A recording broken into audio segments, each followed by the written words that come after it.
तो सबसे पहले यह वीडियो देखिए, उसके बाद इसके फनी कमेंट्स पढ़ते हैं। Let's go.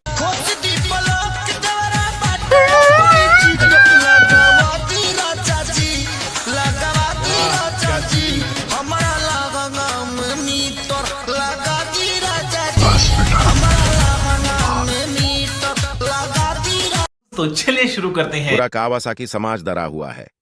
अच्छा 35 लाख का तो हमारा इन्वेस्टमेंट है, तो 36 लाख का घाटा कैसे हो गया? बिहार है पगली, कुछ भी हो सकता है।